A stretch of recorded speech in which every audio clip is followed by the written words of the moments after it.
ಓಂ ಶಾಂತಿ. ಇಂದಿನ ಪರಮಾತ್ಮನ ಮಹಾವಾಕ್ಯ ಮುರುಳಿ ದಿನಾಂಕ 8/1/2025. ಬಾಪ್ತಾದ ಮಧುಬನ. ಮಧುರ ಮಕ್ಕಳೇ, ಪರಮಾತ್ಮ ತಂದೆಯ ಶ್ರೀಮತ 21 ಪೀಳಿಗೆಗೋಸ್ಕರ ನಿಮಗೆ ಸುಖವನ್ನು ನೀಡುತ್ತದೆ. ಇಂತಹ ಭಿನ್ನವಾದ ಮತವನ್ನು ಪರಮಾತ್ಮ ತಂದೆಯನ್ನು ಬಿಟ್ಟು ಬೇರೆ ಯಾರೂ ನೀಡಲು ಸಾಧ್ಯ ಇಲ್ಲ. ನೀವು ಪರಮಾತ್ಮ ತಂದೆಯ ಶ್ರೀಮತದಂತೆ ನಡೆಯುತ್ತಾ ಇರಿ.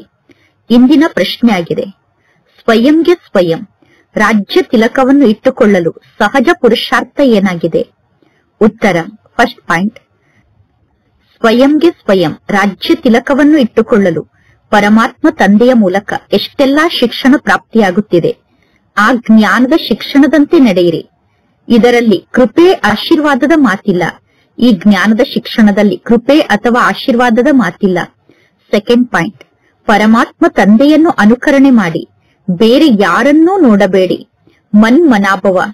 ಯಾವಾಗ ನೀವು ಒಬ್ಬ ತಂದೆಯನ್ನೇ ನೋಡಿ ಒಬ್ಬ ತಂದೆಯನ್ನೇ ಅನುಕರಣೆ ಮಾಡುತ್ತೀರೋ, ಮನ್ಮನಾಭವ ಸ್ಥಿತಿಯಲ್ಲಿ ಸ್ಥಿತ ಆಗುತ್ತೀರೋ, ಆಗ ತನ್ನಷ್ಟಕ್ಕೆ ತಾನೇ ನಿಮಗೆ ರಾಜ್ಯ ತಿಲಕ ಪ್ರಾಪ್ತಿಯಾಗುತ್ತದೆ. ಶಿಕ್ಷಣ ಮತ್ತು ನೆನಪಿನ ಯಾತ್ರೆಯ ಮೂಲಕ ನೀವು ಬಡವರಿಂದ ರಾಜಕುಮಾರರಾಗುತ್ತೀರಾ. ಇಂದಿನ ಗೀತೆಯಾಗಿದೆ, ಓಂ ನಮಃ ಶಿವಾಯ. ಓಂ ಶಾಂತಿ. ಪರಮಾತ್ಮ ಶಿವ ತಂದೆ ಓಂ ಶಾಂತಿ ಎಂದು ಹೇಳುತ್ತಾರೆ ಮತ್ತು ಬ್ರಹ್ಮ ತಂದೆ ಕೂಡ ಓಂ ಶಾಂತಿ ಎಂದು ಹೇಳುತ್ತಾರೆ. ಅಂದ ಮೇಲೆ 2 ಬಾರಿ ಓಂ ಶಾಂತಿ ಎಂದು ಹೇಳುತ್ತಾರೆ. ಏಕೆಂದರೆ ಒಂದೇ ತನುವಿನಲ್ಲಿ ಇಬ್ಬರೂ ಇದ್ದಾರೆ. ಅಂದರೆ ಬ್ರಹ್ಮನ ತನುವಿನಲ್ಲಿ ಬ್ರಹ್ಮ ತಂದೆ ಕೂಡ ಇದ್ದಾರೆ ಮತ್ತು ಪರಮಾತ್ಮ ಶಿವ ತಂದೆ ಕೂಡ ಇದ್ದಾರೆ. ಈ ತನುವಿನಲ್ಲಿ ಒಬ್ಬರು ಅವ್ಯಕ್ತ ಆಗಿದ್ದಾರೆ, ಇನ್ನೊಬ್ಬರು ವ್ಯಕ್ತ ಆಗಿದ್ದಾರೆ. ಅಂದರೆ ಪರಮಾತ್ಮ ತಂದೆ ಅವ್ಯಕ್ತ ಆಗಿದ್ದಾರೆ, ಈ ಬ್ರಹ್ಮ ತಂದೆ ವ್ಯಕ್ತ ಆಗಿದ್ದಾರೆ. ಇಬ್ಬರೂ ಕೂಡ ಈ ಬ್ರಹ್ಮನ ತನುವಿನಲ್ಲಿ ಒಟ್ಟಿಗೆ ಇದ್ದಾರೆ. ಬ್ರಹ್ಮ ತಂದೆ ಮತ್ತು ಶಿವ ತಂದೆ ಇಬ್ಬರೂ ಒಟ್ಟಿಗೆ ಓಂ ಶಾಂತಿ ಎಂದು ಹೇಳಬಹುದು. ಅಂದರೆ ಇಬ್ಬರ ಶಬ್ದ ಒಟ್ಟಿಗೆ ಬರಬಹುದು. ಅಥವಾ ಓಂ ಶಾಂತಿ ಎಂದು ಬ್ರಹ್ಮ ತಂದೆ ಮತ್ತು ಶಿವ ತಂದೆ ಸಪರೇಟ್ ಆಗಿ ಹೇಳಬಹುದು. ಅಂದರೆ ಇಬ್ಬರ ಮಾತು ಸಪರೇಟ್ ಆಗಿ ಬರಬಹುದು. ಇದು ಒಂದು ಅದ್ಭುತವಾದ ಮಾತಾಗಿದೆ. ಪರಂಪಿತ ಪರಮಾತ್ಮ ತಂದೆ ಈ ಬ್ರಹ್ಮನ ತನುವಿನಲ್ಲಿ ಕುಳಿತು ನಮಗೆ ಜ್ಞಾನವನ್ನು ತಿಳಿಸುತ್ತಿದ್ದಾರೆ ಅನ್ನುವ ಮಾತು ಜಗತ್ತಿನಲ್ಲಿ ಯಾರಿಗೂ ಗೊತ್ತಿಲ್ಲ.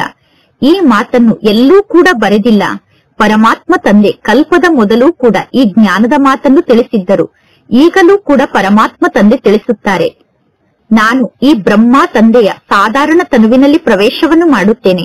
ಈ ಬ್ರಹ್ಮ ತಂದೆಯ ಅನೇಕ ಜನ್ಮದ ಅಂತಿಮ ಜನ್ಮದಲ್ಲಿ ನಾನು ಇವರ ತನುವಿನಲ್ಲಿ ಪ್ರವೇಶವನ್ನು ಮಾಡುತ್ತೇನೆ. ಈ ಬ್ರಹ್ಮ ತಂದೆಯ ಅನೇಕ ಜನ್ಮದ ಅಂತಿಮ ಜನ್ಮದಲ್ಲಿ ಇವರ ಶರೀರವನ್ನು ನಾನು ಆಧಾರವಾಗಿ ತೆಗೆದುಕೊಳ್ಳುತ್ತೇನೆ ಎಂದು ಪರಮಾತ್ಮ ತಂದೆ ತಿಳಿಸುತ್ತಾರೆ. ಭಗವದ್ಗೀತೆಯಲ್ಲಿ ಇಂತಹ ಕೆಲವೊಂದು ಮಹಾವಾಕ್ಯ ಇದೆ. ಅಂದರೆ ಭಗವದ್ಗೀತೆಯಲ್ಲೂ ಕೂಡ ಸ್ವಲ್ಪ ಸತ್ಯವಾದ ಮಾತಿದೆ. ಇದು ಸತ್ಯವಾದ ಶಬ್ದ ಆಗಿದೆ. ನಾನು ಬ್ರಹ್ಮ ತಂದೆಯ ಅನೇಕ ಜನ್ಮದ ಅಂತಿಮ ಜನ್ಮದಲ್ಲಿ ಇವರ ತನುವಿನಲ್ಲಿ ಪ್ರವೇಶವನ್ನು ಮಾಡುತ್ತೇನೆ ಎಂದು. ಅಂದರೆ ಯಾವಾಗ ಬ್ರಹ್ಮ ತಂದೆ ವಾನಪ್ರಸ್ಥ ಸ್ಥಿತಿಯನ್ನು ತಲುಪುತ್ತಾರೋ ಆಗ ನಾನು ಇವರ ತನುವಿನಲ್ಲಿ ಪ್ರವೇಶವನ್ನು ಮಾಡುತ್ತೇನೆ ಎಂದು ಪರಮಾತ್ಮ ತಂದೆ ತಿಳಿಸುತ್ತಾರೆ. ಪರಮಾತ್ಮ ತಂದೆ ಸಾಧಾರಣ ವೃದ್ಧ ಮಾನವನ ತನುವಿನಲ್ಲಿ ಪ್ರವೇಶವನ್ನು ಮಾಡುತ್ತಾರೆ ಎಂದು ಗೀತೆಯಲ್ಲಿ ಇದೆ. ಅಂದ ಮೇಲೆ ಈ ಮಾತು ಈ ಬ್ರಹ್ಮ ತಂದೆಗೆ ಸರಿಯಾಗಿ ಹೋಲಿಕೆ ಆಗುತ್ತದೆ. ಮೊಟ್ಟ ಮೊದಲು ಸತ್ಯಯುಗದಲ್ಲಿ ಬ್ರಹ್ಮ ತಂದೆ ಜನ್ಮವನ್ನು ಪಡೆದುಕೊಳ್ಳುತ್ತಾರೆ. ಸತ್ಯಯುಗದಲ್ಲಿ ಬ್ರಹ್ಮ ತಂದೆ ಮೊದಲು ಜನ್ಮವನ್ನು ಪಡೆದುಕೊಳ್ಳುತ್ತಾರೆ. ನಂತರ ಅಂತ್ಯದಲ್ಲಿ ಯಾವಾಗ ಬ್ರಹ್ಮ ತಂದೆ ವಾನಪ್ರಸ್ಥ ಸ್ಥಿತಿಯನ್ನು ತಲುಪುತ್ತಾರೋ ಆಗ ಪರಮಾತ್ಮ ತಂದೆ ಬ್ರಹ್ಮನ ತನುವಿನಲ್ಲಿ ಪ್ರವೇಶವನ್ನು ಮಾಡುತ್ತಾರೆ. ಅಂದ ಮೇಲೆ ಈ ಮಾತನ್ನು ಬ್ರಹ್ಮ ತಂದೆಗೆ ಹೇಳಲಾಗುತ್ತದೆ. ನಾನು ಇಷ್ಟೊಂದು ಪುನರ್ಜನ್ಮವನ್ನು ಪಡೆದುಕೊಂಡಿದ್ದೇನೆ ಅನ್ನುವುದು ಈ ಬ್ರಹ್ಮ ತಂದೆಗೂ ಕೂಡ ಗೊತ್ತಿಲ್ಲ. ಶಾಸ್ತ್ರದಲ್ಲಿ 84 ಲಕ್ಷ ಪುನರ್ಜನ್ಮ ಎಂದು ಬರೆದಿದ್ದಾರೆ. ಅದೆಲ್ಲ ಭಕ್ತಿ ಮಾರ್ಗ ಆಗಿದೆ. ಈ ಕಲಿಯುಗಕ್ಕೆ ಭಕ್ತಿಯ ಯುಗ ಎಂದು ಕರೆಯಲಾಗುತ್ತದೆ. ಜ್ಞಾನದ ಯುಗವೇ ಬೇರೆ ಆಗಿದೆ, ಭಕ್ತಿಯ ಯುಗವೇ ಬೇರೆ ಆಗಿದೆ. ಭಕ್ತಿಯನ್ನು ಮಾಡುತ್ತಾ ಮಾಡುತ್ತಾ ಎಲ್ಲರೂ ಕೆಳಗಡೆ ಇಳಿಯುತ್ತಾ ಬಂದಿದ್ದಾರೆ. ಈ ಜ್ಞಾನ ಒಮ್ಮೆ ಮಾತ್ರ ನಮಗೆ ಪ್ರಾಪ್ತಿಯಾಗುತ್ತದೆ. ಪರಮಾತ್ಮ ತಂದೆ ಒಮ್ಮೆ ಬಂದು ಸರ್ವರಿಗೂ ಸದ್ಗತಿಯನ್ನು ನೀಡುತ್ತಾರೆ. ಸರ್ವರಿಗೂ ಸದ್ಗತಿಯನ್ನು ನೀಡುವುದಕ್ಕೋಸ್ಕರ ಪರಮಾತ್ಮ ತಂದೆ ಒಮ್ಮೆ ಈ ಸೃಷ್ಟಿಗೆ ಬರುತ್ತಾರೆ. ಪರಮಾತ್ಮ ತಂದೆ ಒಮ್ಮೆ ಈ ಸೃಷ್ಟಿಗೆ ಬಂದು ಎಲ್ಲರಿಗೂ ಭವಿಷ್ಯದ ಫಲವನ್ನು ನೀಡುತ್ತಾರೆ. ಅಂದರೆ ಎಲ್ಲರ ಭವಿಷ್ಯದ ಪದವಿಯನ್ನು ರೂಪಿಸುತ್ತಾರೆ. ನೀವೀಗ ಶಿಕ್ಷಣವನ್ನು ಕಲಿಯುತ್ತಿದ್ದೀರಾ. ಭವಿಷ್ಯದ ಹೊಸ ಜಗತ್ತಿಗೋಸ್ಕರ ಇಲ್ಲಿ ನೀವು ಶಿಕ್ಷಣವನ್ನು ಕಲಿಯುತ್ತಿದ್ದೀರಾ. ಪರಮಾತ್ಮ ತಂದೆ ಬಂದಿರುವುದೇ ಹೊಸ ರಾಜಧಾನಿಯನ್ನು ಸ್ಥಾಪನೆ ಮಾಡುವುದಕ್ಕೋಸ್ಕರ. ಆದ್ದರಿಂದ ಈ ಯೋಗಕ್ಕೆ ರಾಜಯೋಗ ಎಂದು ಕರೆಯಲಾಗುತ್ತದೆ. ಈ ರಾಜಯೋಗಕ್ಕೆ ಬಹಳಷ್ಟು ಮಹತ್ವ ಇದೆ. ಭಾರತದ ಪ್ರಾಚೀನ ರಾಜಯೋಗವನ್ನು ಯಾರಾದರೂ ಕಲಿಸಲಿ ಎಂದು ಎಲ್ಲರೂ ಬಯಸುತ್ತಾರೆ. ಆದರೆ ವರ್ತಮಾನ ಸಮಯದ ಸನ್ಯಾಸಿಗಳು ವಿದೇಶಕ್ಕೆ ಹೋಗಿ ಹೇಳುತ್ತಾರೆ, ನಾವು ಭಾರತದ ಪ್ರಾಚೀನ ರಾಜಯೋಗವನ್ನು ಕಲಿಸಲು ಬಂದಿದ್ದೇವೆ ಎಂದು. ಅಂದ ಮೇಲೆ ಆ ಸನ್ಯಾಸಿಗಳು ನಾವು ರಾಜಯೋಗವನ್ನು ಕಲಿತಿದ್ದೇವೆ ಎಂದು ತಿಳಿದುಕೊಂಡಿದ್ದಾರೆ. ಯೋಗದ ಮೂಲಕ ಸ್ವರ್ಗ ಸ್ಥಾಪನೆಯಾಗಿತ್ತು ಅನ್ನುವ ಮಾತು ಕೂಡ ಅವರಿಗೆ ಗೊತ್ತಿದೆ. ಪರಮಾತ್ಮ ತಂದೆ ತಿಳಿಸುತ್ತಾರೆ, ಯೋಗ ಬಲದ ಮೂಲಕ ನೀವು ಸ್ವರ್ಗಕ್ಕೆ ಮಾಲೀಕರಾಗುತ್ತೀರಾ. ಪರಮಾತ್ಮ ತಂದೆ ಸ್ವರ್ಗವನ್ನು ಸ್ಥಾಪನೆ ಮಾಡಿದ್ದರು. ಆದರೆ ಪರಮಾತ್ಮ ತಂದೆ ಹೇಗೆ ಸ್ವರ್ಗವನ್ನು ಸ್ಥಾಪನೆ ಮಾಡುತ್ತಾರೆ ಅನ್ನುವುದು ಯಾರಿಗೂ ಗೊತ್ತಿಲ್ಲ. ಆತ್ಮಿಕ ತಂದೆ ಈ ರಾಜಯೋಗವನ್ನು ಕಲಿಸುತ್ತಾರೆ. ಶರೀರಧಾರಿಗಳಾದಂತಹ ಯಾವ ಮನುಷ್ಯರು ಈ ಯೋಗವನ್ನು ಕಲಿಸಲು ಸಾಧ್ಯ ಇಲ್ಲ. ವರ್ತಮಾನ ಸಮಯದಲ್ಲಿ ಬಹಳಷ್ಟು ಕಲಬೆರಕೆಯನ್ನು ಮಾಡುತ್ತಿದ್ದಾರೆ. ವರ್ತಮಾನ ಸಮಯದಲ್ಲಿ ಭ್ರಷ್ಟಾಚಾರ ಬಹಳಷ್ಟು ಜಾಸ್ತಿಯಾಗಿದೆ. ಆದ್ದರಿಂದ ಪರಮಾತ್ಮ ತಂದೆ ತಿಳಿಸಿದ್ದಾರೆ, ನಾನು ಪತಿತರನ್ನು ಪಾವನರನ್ನಾಗಿ ಮಾಡುವಂತಹ ತಂದೆಯಾಗಿದ್ದೇನೆ. ಅಂದ ಮೇಲೆ ಅವಶ್ಯವಾಗಿ ಪತಿತರನ್ನಾಗಿ ಮಾಡುವಂತವರು ಬೇರೆ ಯಾರೂ ಇರಬೇಕು ತಾನೆ? ಅವಶ್ಯವಾಗಿ ಇದೇ ರೀತಿ ಇದೆ ತಾನೆ? ಈಗ ನೀವೇ ನಿರ್ಣಯವನ್ನು ತೆಗೆದುಕೊಳ್ಳಿ. ಅಂದರೆ ಪಾವನರನ್ನಾಗಿ ಮಾಡುವಂತವರು ಪರಮಾತ್ಮ ತಂದೆ ಆಗಿದ್ದಾರೆ. ಅಂದ ಮೇಲೆ ಪತಿತರನ್ನಾಗಿ ಮಾಡುವಂತವರು ಬೇರೆ ಯಾರೂ ಇರಬೇಕು ತಾನೆ ಎಂದು ನೀವೇ ನಿರ್ಣಯವನ್ನು ತೆಗೆದುಕೊಳ್ಳಿ. ಪರಮಾತ್ಮ ತಂದೆ ಬಂದು ಎಲ್ಲಾ ವೇದಶಾಸ್ತ್ರದ ಸಾರವನ್ನು ನಮಗೆ ತಿಳಿಸುತ್ತಾರೆ. ಜ್ಞಾನದ ಮೂಲಕ ನಿಮಗೆ 21 ಜನ್ಮದ ಸುಖ ಪ್ರಾಪ್ತಿಯಾಗುತ್ತದೆ. ಭಕ್ತಿ ಮಾರ್ಗದಲ್ಲಿ ಅಲ್ಪ ಕಾಲದ ಕ್ಷಣಭಂಗುರ ಸುಖ ಇದೆ. ಪರಮಾತ್ಮ ತಂದೆ 21 ಪೀಳಿಗೆಯ ಸುಖವನ್ನು ಇಲ್ಲಿ ನಮಗೆ ನೀಡುತ್ತಿದ್ದಾರೆ. 21 ಪೀಳಿಗೆಯ ಸುಖವನ್ನು ಇಲ್ಲಿ ಪರಮಾತ್ಮ ತಂದೆ ನಮಗೆ ನೀಡುತ್ತಾರೆ. ಪರಮಾತ್ಮ ತಂದೆ ಸದ್ಗತಿಯನ್ನು ನೀಡುವುದಕ್ಕೋಸ್ಕರ ಯಾವ ಶ್ರೀಮತವನ್ನು ನೀಡುತ್ತಾರೋ ಆ ಶ್ರೀಮತ ಸರ್ವ ಮತಕ್ಕಿಂತ ಭಿನ್ನ ಆಗಿದೆ. ಪರಮಾತ್ಮ ತಂದೆ ಎಲ್ಲರ ಮನಸ್ಸನ್ನು ಗೆಲ್ಲುವಂತವರಾಗಿದ್ದಾರೆ. ಹೇಗೆ ಜಡವಾದಂತಹ ದಿಲ್ವಾಡ ಮಂದಿರ ಇದೆ, ಅದೇ ರೀತಿ ಮಧುಬನ ಚೈತನ್ಯ ದಿಲ್ವಾಡ ಮಂದಿರ ಆಗಿದೆ. ನಿಮ್ಮ ಕರ್ತವ್ಯದ ಅಕ್ಯುರೇಟ್ ಆದ ಚಿತ್ರ ಆ ಸ್ಥೂಲ ದಿಲ್ವಾಡ ಮಂದಿರದಲ್ಲಿ ಇದೆ. ಈ ಸಮಯದಲ್ಲಿ ಇಲ್ಲಿ ನಿಮ್ಮ ಕರ್ತವ್ಯ ನಡೆಯುತ್ತಿದೆ. ಹೃದಯವನ್ನು ಗೆಲ್ಲುವಂತಹ ಪರಮಾತ್ಮ ತಂದೆ ನಮಗೆ ಸಿಕ್ಕಿದ್ದಾರೆ. ಅಂದರೆ ಹೃದಯೇಶ್ವರ ಪರಮಾತ್ಮ ತಂದೆ ನಮಗೆ ಸಿಕ್ಕಿದ್ದಾರೆ. ಸರ್ವರಿಗೂ ಸದ್ಗತಿಯನ್ನು ನೀಡುವಂತಹ ಹೃದಯೇಶ್ವರ ತಂದೆ ನಮಗೆ ಸಿಕ್ಕಿದ್ದಾರೆ. ಸರ್ವರ ದುಃಖವನ್ನು ದೂರ ಮಾಡಿ ಸರ್ವರಿಗೂ ಸುಖವನ್ನು ನೀಡುವಂತಹ ಹೃದಯೇಶ್ವರ ತಂದೆ ನಮಗೆ ಸಿಕ್ಕಿದ್ದಾರೆ. ಪರಮಾತ್ಮ ತಂದೆ ಸರ್ವಶ್ರೇಷ್ಠ ಆಗಿದ್ದಾರೆ ಎಂದು ಗಾಯನವನ್ನು ಮಾಡಲಾಗುತ್ತದೆ. ಸರ್ವಶ್ರೇಷ್ಠ ಭಗವಂತ ಶಿವ ಆಗಿದ್ದಾರೆ ಎಂದು ಪರಮಾತ್ಮ ಶಿವ ತಂದೆಗೆ ಮಹಿಮೆಯನ್ನು ಮಾಡಲಾಗುತ್ತದೆ. ಬಲೆ ಚಿತ್ರದಲ್ಲಿ ಶಂಕರನ ಮುಂದೆ ಶಿವನ ಚಿತ್ರವನ್ನು ತೋರಿಸಲಾಗಿದೆ. ವಾಸ್ತವದಲ್ಲಿ ದೇವತೆಗಳ ಮುಂದೆ ಶಿವನ ಚಿತ್ರವನ್ನು ಇಡುವುದು ನಿಷೇಧ ಆಗಿದೆ. ಏಕೆಂದರೆ ದೇವತೆಗಳು ಎಂದೂ ಭಕ್ತಿಯನ್ನು ಮಾಡುವುದಿಲ್ಲ. ಅಂದ ಮೇಲೆ ದೇವತೆಗಳ ಮುಂದೆ ಶಿವನ ಚಿತ್ರವನ್ನು ಇಡಬಾರದು. ದೇವತೆಗಳು ಭಕ್ತಿಯನ್ನು ಮಾಡುವುದಿಲ್ಲ. ಸನ್ಯಾಸಿಗಳು ಕೂಡ ಭಕ್ತಿಯನ್ನು ಮಾಡುವುದಿಲ್ಲ. ಸನ್ಯಾಸಿಗಳು ಬ್ರಹ್ಮಜ್ಞಾನಿಗಳು, ತತ್ವಜ್ಞಾನಿಗಳಾಗಿದ್ದಾರೆ. ಹೇಗೆ ಇಲ್ಲಿ ಆಕಾಶ ತತ್ವ ಇದೆ, ಅದೇ ರೀತಿ ಅದು ಬ್ರಹ್ಮ ಮಹಾತತ್ವ ಆಗಿದೆ. ಅಂದ ಮೇಲೆ ಸನ್ಯಾಸಿಗಳು ಪರಮಾತ್ಮ ತಂದೆಯನ್ನು ನೆನಪು ಮಾಡುವುದಿಲ್ಲ ಮತ್ತು ಸನ್ಯಾಸಿಗಳಿಗೆ ಪರಮಾತ್ಮ ತಂದೆಯ ಮೂಲಕ ಮಹಾಮಂತ್ರ ಪ್ರಾಪ್ತಿಯಾಗುವುದಿಲ್ಲ. ಈ ಸಂಗಮ ಯುಗದಲ್ಲಿ ಒಮ್ಮೆ ಬಂದು ಪರಮಾತ್ಮ ತಂದೆ ನಮಗೆ ಮಹಾಮಂತ್ರವನ್ನು ನೀಡುತ್ತಾರೆ. ಸರ್ವರ ಸದ್ಗತಿದಾತ ಒಬ್ಬ ಪರಮಾತ್ಮ ತಂದೆ ಆಗಿದ್ದಾರೆ. ಸರ್ವರ ಸದ್ಗತಿದಾತ ಆದಂತಹ ಪರಮಾತ್ಮ ತಂದೆ ಒಮ್ಮೆ ಬಂದು ಮನ್ಮನಾಭವ ಅನ್ನುವ ಮಂತ್ರವನ್ನು ನಮಗೆ ನೀಡುತ್ತಾರೆ. ಪರಮಾತ್ಮ ತಂದೆ ತಿಳಿಸುತ್ತಾರೆ, ಮಕ್ಕಳೇ, ದೇಹ ಸಹಿತ ದೇಹದ ಎಲ್ಲಾ ಧರ್ಮವನ್ನೂ ತ್ಯಾಗ ಮಾಡಿ ಸ್ವಯಂ ಅನ್ನು ಅಶರೀರಿ ಆತ್ಮ ಎಂದು ತಿಳಿದುಕೊಂಡು ತಂದೆಯಾದ ನನ್ನನ್ನು ನೀವು ನೆನಪು ಮಾಡಿ. ಪರಮಾತ್ಮ ತಂದೆ ಎಷ್ಟು ಸಹಜ ರೂಪದಲ್ಲಿ ಜ್ಞಾನವನ್ನು ತಿಳಿಸುತ್ತಾರೆ. ಇದು ರಾವಣನ ರಾಜ್ಯ ಆಗಿರುವ ಕಾರಣ ನೀವೆಲ್ಲರೂ ದೇಹಾಭಿಮಾನಕ್ಕೆ ವಶ ಆಗಿದ್ದೀರಾ. ಈಗ ಪರಮಾತ್ಮ ತಂದೆ ನಿಮ್ಮನ್ನು ಆತ್ಮ ಅಭಿಮಾನಿಯನ್ನಾಗಿ ಮಾಡುತ್ತಾರೆ. ನೀವೀಗ ಸ್ವಯಂ ಅನ್ನು ಆತ್ಮ ಎಂದು ತಿಳಿದುಕೊಂಡು ತಂದೆಯಾದ ನನ್ನನ್ನು ನೆನಪು ಮಾಡಿ. ಆಗ ಆತ್ಮದಲ್ಲಿ ಏನು ಕಲ್ಮಶ ಸೇರಿಕೊಂಡಿದೆಯೋ ಆ ಕಲ್ಮಶ ಸಮಾಪ್ತಿಯಾಗಿ ಬಿಡುತ್ತದೆ. ಸತೋ ಪ್ರಧಾನರಿಂದ ಸತೋ ಸ್ಥಿತಿಗೆ ಬಂದಾಗ ಕಲೆ ಕಡಿಮೆ ಆಗುತ್ತದೆ. ಚಿನ್ನದಲ್ಲೂ ಕೂಡ ಕ್ಯಾರೆಟ್ ಕಡಿಮೆ ಆಗುತ್ತದೆ. ಈಗ ಈ ಕಲಿಯುಗದ ಅಂತ್ಯದಲ್ಲಿ ಸತ್ಯವಾದ ಚಿನ್ನ ನೋಡಲು ಸಿಗುವುದೇ ಇಲ್ಲ. ಸತ್ಯಯುಗದಲ್ಲಿ ಚಿನ್ನದ ಮಹಲ್ಲೇ ಇರುತ್ತದೆ. ಸತ್ಯಯುಗಕ್ಕೂ ಮತ್ತು ಕಲಿಯುಗಕ್ಕೂ ಹಗಲು ರಾತ್ರಿಯಷ್ಟು ಅಂತರ ಇದೆ. ಸತ್ಯಯುಗದ ಹೆಸರೇ ಸುವರ್ಣ ಯುಗ, ಗೋಲ್ಡನ್ ಏಜ್ ಆಗಿದೆ.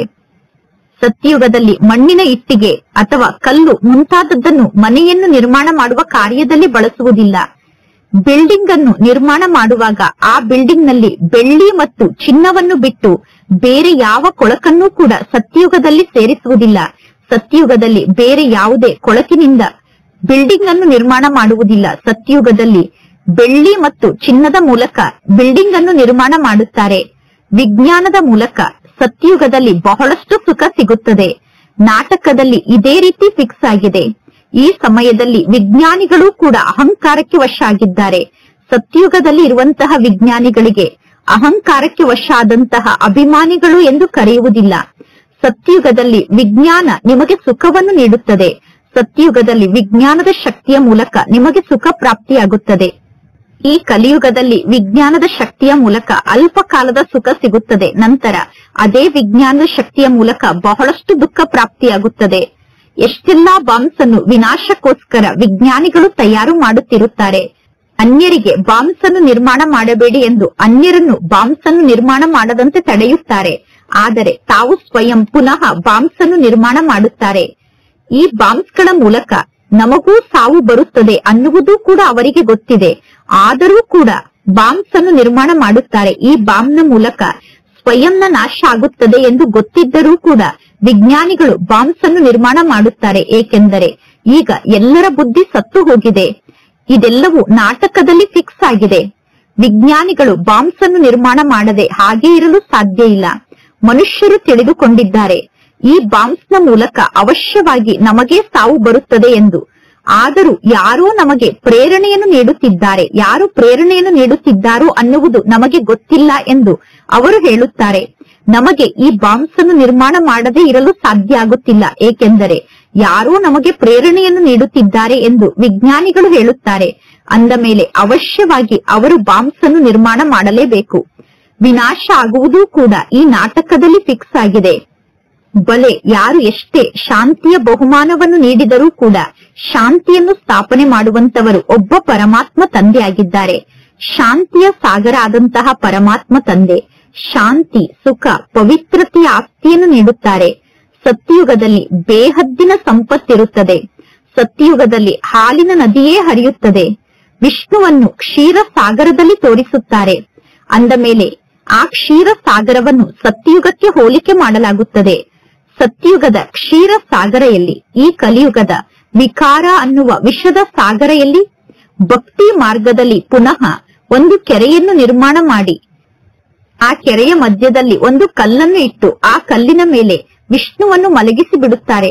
ಭಕ್ತಿ ಮಾರ್ಗದಲ್ಲಿ ಮನುಷ್ಯರು ಎಷ್ಟೊಂದು ಹಣವನ್ನು ಖರ್ಚು ಮಾಡುತ್ತಾರೆ. ಭಕ್ತಿಯಲ್ಲಿ ಸಮಯ ಕೂಡ ಎಷ್ಟೊಂದು ವ್ಯರ್ಥ ಆಗುತ್ತದೆ, ಹಣ ಕೂಡ ಎಷ್ಟೊಂದು ವ್ಯರ್ಥ ಆಗುತ್ತದೆ. ಭಕ್ತಿ ಮಾರ್ಗದಲ್ಲಿ ಎಷ್ಟೊಂದು ಸಮಯವನ್ನು ವ್ಯರ್ಥವಾಗಿ ಕಳೆಯುತ್ತಾರೆ ಮತ್ತು ಎಷ್ಟೊಂದು ಹಣವನ್ನು ವ್ಯರ್ಥವಾಗಿ ಕಳೆದುಕೊಳ್ಳುತ್ತಾರೆ. ದೇವಿಯರ ಮೂರ್ತಿಯನ್ನು ನಿರ್ಮಾಣ ಮಾಡಲು ಎಷ್ಟೊಂದು ಹಣವನ್ನು ಖರ್ಚು ಮಾಡುತ್ತಾರೆ. ಬಹಳಷ್ಟು ಹಣವನ್ನು ಖರ್ಚು ಮಾಡಿ ದೇವಿಯರ ಮೂರ್ತಿಯನ್ನು ನಿರ್ಮಾಣ ಮಾಡುತ್ತಾರೆ. ಪುನಃ ಆ ಮೂರ್ತಿಯನ್ನು ಸಮುದ್ರಕ್ಕೆ ಹಾಕಿ ಬಿಡುತ್ತಾರೆ. ಅಂದ ಮೇಲೆ ಅವರು ಖರ್ಚು ಮಾಡಿದಂತಹ ಹಣ ವ್ಯರ್ಥ ಆಯಿತು ತಾನೆ? ಇದು ಗೊಂಬೆಗಳ ಪೂಜೆಯಾಗಿದೆ. ಯಾರ ಕರ್ತವ್ಯದ ಬಗ್ಗೆಯೂ ಯಾರಿಗೂ ಗೊತ್ತಿಲ್ಲ. ಯಾವ ದೇವತೆಗಳ ಪೂಜೆಯನ್ನು ಮಾಡುತ್ತಿದ್ದಾರೋ ಆ ದೇವತೆಗಳ ಕರ್ತವ್ಯದ ಬಗ್ಗೆ ಯಾರಿಗೂ ಗೊತ್ತಿಲ್ಲ. ಈಗ ನೀವು ಯಾರ ಮಂದಿರಕ್ಕಾದರೂ ಹೋಗಿ, ಆದರೆ ಪ್ರತಿಯೊಬ್ಬ ದೇವತೆಯ ಕರ್ತವ್ಯದ ಬಗ್ಗೆ ಈಗ ನಿಮಗೆ ಗೊತ್ತಿದೆ. ಪರಮಾತ್ಮ ತಂದೆ ಮಕ್ಕಳಾದ ನಿಮಗೆ ಯಾವ ಸ್ಥಾನಕ್ಕೂ ಹೋಗಬೇಡಿ ಎಂದು ಹೇಳುವುದಿಲ್ಲ. ಪರಮಾತ್ಮ ತಂದೆ ಯಾವ ಮಂದಿರಕ್ಕೂ ಹೋಗಬೇಡಿ ಎಂದು ಎಂದೂ ನಿಮ್ಮನ್ನು ತಡೆಯುವುದಿಲ್ಲ. ನೀವು ಎಲ್ಲಿಗೆ ಹೊರಟರೂ ತಂದೆ ನಿಮ್ಮನ್ನು ತಡೆಯುವುದಿಲ್ಲ. ಮೊದಲು ತಿಳುವಳಿಕೆ ಹೀನರಾಗಿ ಮಂದಿರಕ್ಕೆ ಹೋಗುತ್ತಿದ್ದೀರಿ. ಈಗ ನೀವು ತಿಳುವಳಿಕೆ ಉಳ್ಳವರಾಗಿ ಮಂದಿರಕ್ಕೆ ಹೋಗುತ್ತೀರಾ. ನೀವೀಗ ಹೇಳುತ್ತೀರಾ ಈ ದೇವತೆಗಳ 84 ಜನ್ಮದ ಕತೆ ನಮಗೆ ಗೊತ್ತಿದೆ ಎಂದು. ಭಾರತದ ನಿವಾಸಿಗಳಿಗೆ ಶ್ರೀಕೃಷ್ಣನ ಜನ್ಮದ ಬಗ್ಗೆ ಗೊತ್ತಿಲ್ಲ. ನಿಮ್ಮ ಬುದ್ಧಿಯಲ್ಲಿ ಸಂಪೂರ್ಣ ಜ್ಞಾನ ಇದೆ. ಜ್ಞಾನವೇ ಸಂಪಾದನೆಗೆ ಆಧಾರ ಆಗಿದೆ. ವೇದಶಾಸ್ತ್ರದಲ್ಲಿ ಯಾವುದೇ ಗುರಿ ಉದ್ದೇಶ ಇಲ್ಲ. ಶಾಲೆಯಲ್ಲಿ ಸದಾ ಗುರಿ ಉದ್ದೇಶ ಇರುತ್ತದೆ. ಈ ಶಿಕ್ಷಣದ ಮೂಲಕ ನೀವು ಎಷ್ಟೊಂದು ಶ್ರೀಮಂತರಾಗುತ್ತೀರಾ. ಜ್ಞಾನದ ಮೂಲಕ ಸದ್ಗತಿ ಪ್ರಾಪ್ತಿಯಾಗುತ್ತದೆ. ಈ ಜ್ಞಾನದ ಮೂಲಕ ನೀವು ಸಂಪತ್ತುಳ್ಳವರಾಗುತ್ತೀರಾ. ನೀವೀಗ ಯಾವುದೇ ಮಂದಿರಕ್ಕೆ ಹೋದರೂ ಕೂಡ ಇದು ಯಾರ ನೆನಪಾರ್ಥವಾದ ಮಂದಿರ ಆಗಿದೆ ಎಂದು ನಿಮಗೆ ತಕ್ಷಣ ಅರ್ಥ ಆಗುತ್ತದೆ. ಹೇಗೆ ದಿಲ್ವಾಡ ಮಂದಿರ ಇದೆ, ಆ ದಿಲ್ವಾಡ ಮಂದಿರ ಜಡವಾದ ದಿಲ್ವಾಡ ಮಂದಿರ ಆಗಿದೆ. ಮಧುಬನ ಚೈತನ್ಯ ದಿಲ್ವಾಡ ಮಂದಿರ ಆಗಿದೆ. ನಮ್ಮ ವೃಕ್ಷದ ಚಿತ್ರದಲ್ಲಿ ಹೇಗೆ ತಪಸ್ವಿಗಳನ್ನು ತೋರಿಸಲಾಗಿದೆಯೋ ಅದೇ ರೀತಿ ಅಕ್ಯುರೇಟ್ ಆಗಿ ದಿಲ್ವಾಡ ಮಂದಿರವನ್ನು ನಿರ್ಮಾಣ ಮಾಡಿದ್ದಾರೆ. ಕೆಳಗಡೆ ಕುಳಿತು ಎಲ್ಲರೂ ತಪಸ್ಸನ್ನು ಮಾಡುತ್ತಿದ್ದಾರೆ. ಮೇಲೆ ಛತ್ನಲ್ಲಿ ಸಂಪೂರ್ಣ ಸ್ವರ್ಗದ ದೃಶ್ಯ ಇದೆ. ಬಹಳಷ್ಟು ಹಣವನ್ನು ಖರ್ಚು ಮಾಡಿ ದಿಲ್ವಾಡ ಮಂದಿರವನ್ನು ನಿರ್ಮಾಣ ಮಾಡಿದ್ದಾರೆ. ಇನ್ನು ಇಲ್ಲಿ ನಿಮ್ಮ ಬಳಿಯಂತೂ ಏನೂ ಇಲ್ಲ. ಭಾರತ 100% ಶ್ರೀಮಂತ ದೇಶ ಆಗಿತ್ತು, ಪಾವನ ದೇಶ ಆಗಿತ್ತು. ಈಗ ಭಾರತ ದೇಶ 100% ಕಂಗಾಲಾಗಿದೆ, ಪತಿತ ಆಗಿದೆ. ಏಕೆಂದರೆ ಎಲ್ಲರೂ ವಿಕಾರದಿಂದ ಜನ್ಮವನ್ನು ಪಡೆದುಕೊಳ್ಳುತ್ತಾರೆ. ಸತ್ಯಯುಗದಲ್ಲಿ ಕೊಳಕಿನ ಮಾತೇ ಇರುವುದಿಲ್ಲ. ಗರುಡ ಪುರಾಣದಲ್ಲಿ ಬಹಳಷ್ಟು ವಿಚಿತ್ರ ಮಾತನ್ನು ಬರೆದಿದ್ದಾರೆ. ಆ ವಿಚಿತ್ರ ಮಾತನ್ನು ಕೇಳಿ ಮನುಷ್ಯರು ಸ್ವಲ್ಪ ಜೀವನವನ್ನು ಸುಧಾರಿಸಿಕೊಳ್ಳಲಿ ಎಂದು ಗರುಡ ಪುರಾಣದಲ್ಲಿ ವಿಚಿತ್ರ ಮಾತನ್ನು ಬರೆದಿದ್ದಾರೆ.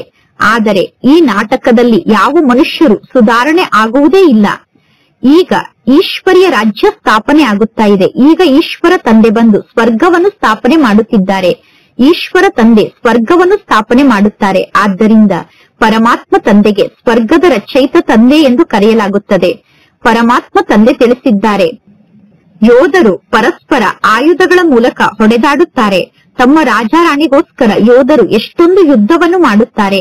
ಇಲ್ಲಿ ನೀವು ಮಾಯೆಯ ಮೇಲೆ ವಿಜಯವನ್ನು ಪಡೆದುಕೊಳ್ಳುತ್ತೀರಾ. ಇಲ್ಲಿ ನೀವು ಸ್ವಯಂಗೋಸ್ಕರ ಮಾಯೆಯ ಮೇಲೆ ವಿಜಯವನ್ನು ಪಡೆದುಕೊಳ್ಳುತ್ತೀರಾ. ನೀವು ಎಷ್ಟು ಪುರುಷಾರ್ಥವನ್ನು ಮಾಡುತ್ತೀರೋ ಅಷ್ಟು ಶ್ರೇಷ್ಠ ಪದವಿಯನ್ನು ಪಡೆದುಕೊಳ್ಳುತ್ತೀರಾ. ಇಲ್ಲಿ ಪ್ರತಿಯೊಬ್ಬರು ತಮ್ಮದೇ ಆದ ತನು ಮನ ಧನದ ಮೂಲಕ ಭಾರತವನ್ನು ಸ್ವರ್ಗವನ್ನಾಗಿ ಮಾಡುತ್ತೀರಾ. ಇಲ್ಲಿ ನೀವು ನಿಮ್ಮದೇ ಆದಂತಹ ತನು ಮನ ಧನವನ್ನು ಭಾರತವನ್ನು ಸ್ವರ್ಗವನ್ನಾಗಿ ಮಾಡುವ ಕಾರ್ಯದಲ್ಲಿ ಖರ್ಚು ಮಾಡಬೇಕಾಗುತ್ತದೆ.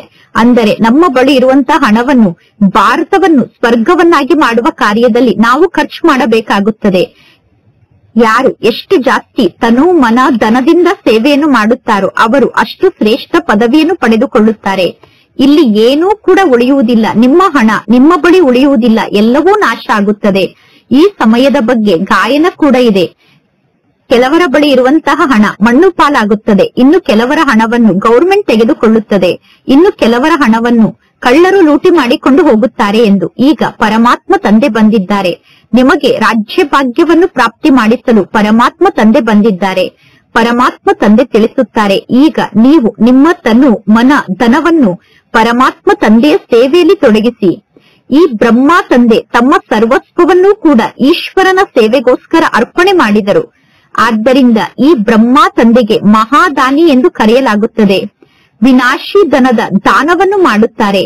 ಅವಿನಾಶಿ ಧನದ ದಾನವನ್ನೂ ಕೂಡ ಮಾಡಬೇಕಾಗುತ್ತದೆ. ಯಾರು ಎಷ್ಟು ಜಾಸ್ತಿ ದಾನವನ್ನು ಮಾಡುತ್ತಾರೋ ಅಷ್ಟು ಅವರಿಗೆ ಜಾಸ್ತಿ ಪದವಿ ಸಿಗುತ್ತದೆ. ಜಗತ್ತಿನಲ್ಲಿ ಬಹಳಷ್ಟು ಹೆಸರುವಾಸಿಯಾದಂತಹ ದಾನಿಗಳು ಇದ್ದಾರೆ. ಆ ದಾನಿಯನ್ನು ನೋಡಿ ಎಲ್ಲರೂ ಹೇಳುತ್ತಾರೆ, ಇಂಥವರು ಮಹಾದಾನಿಯಾಗಿದ್ದಾರೆ ಎಂದು. ದಾನವನ್ನು ಮಾಡುವ ಕಾರಣ ಅವರ ಹೆಸರು ಪ್ರಸಿದ್ಧ ಆಗುತ್ತದೆ. ಆದರೆ ಭಕ್ತಿ ಮಾರ್ಗದಲ್ಲಿ ಅವರು ಇಂಡೈರೆಕ್ಟ್ ಆಗಿ ಈಶ್ವರನ ಹೆಸರಿನಲ್ಲಿ ದಾನವನ್ನು ಮಾಡುತ್ತಾರೆ. ಅವರ ದಾನದ ಮೂಲಕ ರಾಜ್ಯ ಸ್ಥಾಪನೆ ಆಗುವುದಿಲ್ಲ. ಈಗ ಇಲ್ಲಿ ರಾಜ್ಯ ಸ್ಥಾಪನೆ ಆಗುತ್ತದೆ. ಆದ್ದರಿಂದ ನೀವೀಗ ಸಂಪೂರ್ಣ ಮಹಾದಾನಿಗಳಾಗಬೇಕು. ಭಕ್ತಿ ಮಾರ್ಗದಲ್ಲಿ ನೀವೆಲ್ಲರೂ ಗಾಯನವನ್ನು ಮಾಡುತ್ತಾ ಬಂದಿದ್ದೀರಾ. ಪರಮಾತ್ಮ ತಂದೆ ನೀವು ಬಂದರೆ ನಾವು ನಿಮಗೆ ಬಲಿಹಾರಿ ಆಗುತ್ತೇವೆ ಎಂದು ಪರಮಾತ್ಮ ತಂದೆ ತಿಳಿಸುತ್ತಾರೆ. ಈ ಜ್ಞಾನ ಮಾರ್ಗದಲ್ಲಿ ಹಣವನ್ನು ಖರ್ಚು ಮಾಡುವ ಅವಶ್ಯಕತೆ ಇಲ್ಲ. ಇಲ್ಲಿ ಖರ್ಚಿನ ಮಾತೇ ಇಲ್ಲ. ಗೌರ್ಮೆಂಟ್ ನವರು ಎಷ್ಟೊಂದು ಹಣವನ್ನು ಖರ್ಚು ಮಾಡಬೇಕಾಗುತ್ತದೆ. ಗೌರ್ಮೆಂಟ್ ನಲ್ಲಿ ಎಷ್ಟೊಂದು ಹಣ ಖರ್ಚಾಗುತ್ತದೆ.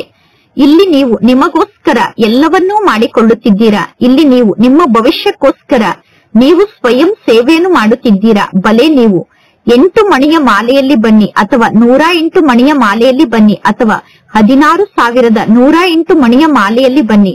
ನೀವೀಗ ಪಾಸ್ ವಿತ್ ಆನರ್ ಆಗಬೇಕು. ಈಗ ನೀವು ಯೋಗದ ಮೂಲಕ ಎಷ್ಟು ಸಂಪಾದನೆಯನ್ನು ಮಾಡಿಕೊಳ್ಳಬೇಕು ಅಂದರೆ ಕರ್ಮಾತೀತ ಸ್ಥಿತಿಯನ್ನು ರೂಪಿಸಿಕೊಳ್ಳಬೇಕು. ಕರ್ಮಾತೀತ ಸ್ಥಿತಿಯನ್ನು ರೂಪಿಸಿಕೊಳ್ಳುವಷ್ಟು ನೀವೀಗ ಯೋಗ ಬಲವನ್ನು ಜಮಾ ಮಾಡಿಕೊಳ್ಳಬೇಕು. ನಾವು ಪುನಃ ಯಾವುದೇ ಪ್ರಕಾರದ ಶಿಕ್ಷೆಯನ್ನು ಅನುಭವ ಮಾಡಬಾರದು. ಅದಕ್ಕೋಸ್ಕರ ಕರ್ಮಾತೀತ ಸ್ಥಿತಿಯಲ್ಲಿ ಸ್ಥಿತಾಗುವಷ್ಟು ಯೋಗವನ್ನು ಮಾಡಬೇಕು. ಈಗ ನೀವೆಲ್ಲರೂ ಯೋಧರಾಗಿದ್ದೀರಾ. ರಾವಣನ ಜೊತೆಗೆ ನಿಮ್ಮ ಯುದ್ಧ ನಡೆಯುತ್ತಿದೆ. ಇಲ್ಲಿ ನೀವು ಯಾವುದೇ ಮನುಷ್ಯರ ಜೊತೆಗೆ ಯುದ್ಧವನ್ನು ಮಾಡುತ್ತಿಲ್ಲ. ಆದರೆ ಇಲ್ಲಿ ನೀವು ಫೇಲ್ ಆಗುವ ಕಾರಣ 2 ಕಲೆ ಕಡಿಮೆ ಆಗಿ ಬಿಡುತ್ತದೆ. ತ್ರೇತಾಯುಗದ ನಿವಾಸಿಗಳಲ್ಲಿ 2 ಕಲೆ ಕಡಿಮೆ ಇರುತ್ತದೆ. ಆದ್ದರಿಂದ ತ್ರೇತಾಯುಗಕ್ಕೆ ಅರ್ಧ ಸ್ವರ್ಗ ಎಂದು ಕರೆಯಲಾಗುತ್ತದೆ. ಅಂದರೆ ಸಂಪೂರ್ಣ ಸ್ವರ್ಗ ಎಂದು ಕರೆಯುವುದಿಲ್ಲ, ಕಡಿಮೆ ಸ್ವರ್ಗ ಎಂದು ಕರೆಯುತ್ತೇವೆ. ಅಂದ ಮೇಲೆ ಒಬ್ಬ ತಂದೆಯನ್ನೇ ಸಂಪೂರ್ಣ ಅನುಕರಣೆ ಮಾಡುವಂತಹ ಪುರುಷಾರ್ಥವನ್ನು ಮಾಡಬೇಕು. ಈ ಜ್ಞಾನ ಮಾರ್ಗದಲ್ಲಿ ಮನಸ್ಸು ಮತ್ತು ಬುದ್ಧಿಯಿಂದ ಸಮರ್ಪಿತ ಆಗಬೇಕು. ಪರಮಾತ್ಮ ತಂದೆ ನನ್ನ ಸರ್ವಸ್ವವು ನಿಮ್ಮದಾಗಿದೆ ಎಂದು ಮನಸ್ಸು ಬುದ್ಧಿಯಿಂದ ಸರ್ವಸ್ವವನ್ನು ಪರಮಾತ್ಮ ತಂದೆಗೆ ಅರ್ಪಣೆ ಮಾಡಬೇಕು. ಪುನಃ ಪರಮಾತ್ಮ ತಂದೆ ತಿಳಿಸುತ್ತಾರೆ, ನಿಮ್ಮ ಬಳಿ ಇರುವಂತಹ ಸರ್ವಸ್ವವನ್ನು ಇಂತಹ ಸೇವೆಯಲ್ಲಿ ತೊಡಗಿಸಿ ಎಂದು. ಅಂದರೆ ನಿಮ್ಮ ಹಣವನ್ನು ಇಂತಹ ಸೇವೆಯಲ್ಲಿ ತೊಡಗಿಸಿ ಎಂದು ತಂದೆ ತಿಳಿಸುತ್ತಾರೆ. ಪರಮಾತ್ಮ ತಂದೆ ನಿಮಗೆ ಯಾವ ಮತವನ್ನು ನೀಡುತ್ತಾರೋ ಆ ಮತದಂತೆ ನೀವು ಕಾರ್ಯವನ್ನು ಮಾಡಿ. ವಿಶ್ವವಿದ್ಯಾಲಯವನ್ನು ತೆರೆಯಿರಿ, ಸೆಂಟರ್ ಅನ್ನು ತೆರೆಯಿರಿ, ಆಗ ಅನೇಕರ ಕಲ್ಯಾಣ ಆಗುತ್ತದೆ.